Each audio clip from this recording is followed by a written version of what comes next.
Denis potrebuje pomoč pri izbiri kreatina. Na naši spletni strani je našel več vrst kreatina, zdaj pa ne ve, kateri je zanj najbolj primeren. A si tudi ti v dilemi? Pol poglej ta video.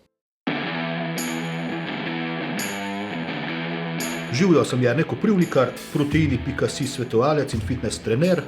Imaš vprašanje ali dilemo? Piši mi še danes.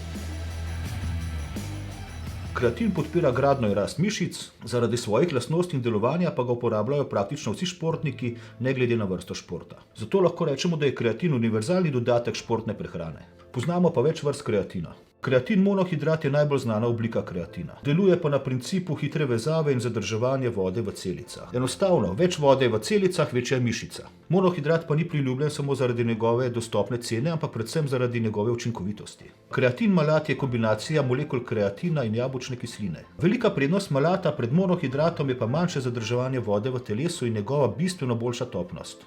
Kreatin citrat je kombinacija citronske kisline in kreatina. Prednost citrata je to, da ne zadržuje vode v telesu. Kreatin citrat priporočam vsem, ki želite pridobiti na moči, ne želite pa pretirane mase.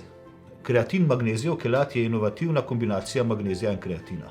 Gre za zelo napredno obliko kreatina. Omogoča vam optimalni izkoristek energije, moči in vzdržljivosti. Obstaja pa še veliko drugih vrst kreatina, ves čas pa se ustvarjajo tudi nove. Ena od oblik kreatina so tudi tako imenovani miksi ali napredne formule. To so kombinacije več vrst kreatina v kombinaciji z BCA, glutaminom, ogljikovimi hidrati ali drugimi snovmi, ki dopolnjujejo samo delovanje kreatina. Obstaja pa več vrst uporabe kreatina, jaz bom pa izpostavil 3 najbolj pogoste.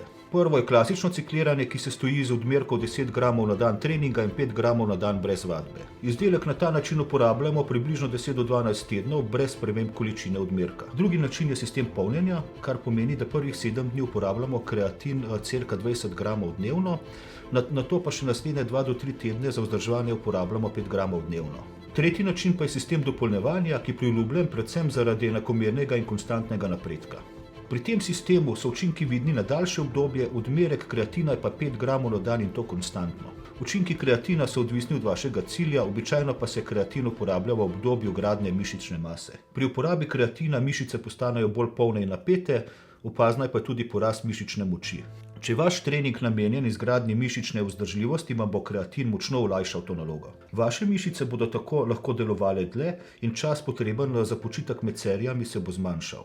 Kreatin ima pa še eno zanimivo lastnost, za katero verjetno niste vedeli, da se lahko uporablja tudi med hujšanjem. Če ste na dieti in boste zraven uporabljali tudi kreatin, sicer manjše doze, cirka 2 do 3 grame dnevno, bo to poskrbelo, da vaše mišice ne bodo izgubile na tonusu in bodo videti bolj polne.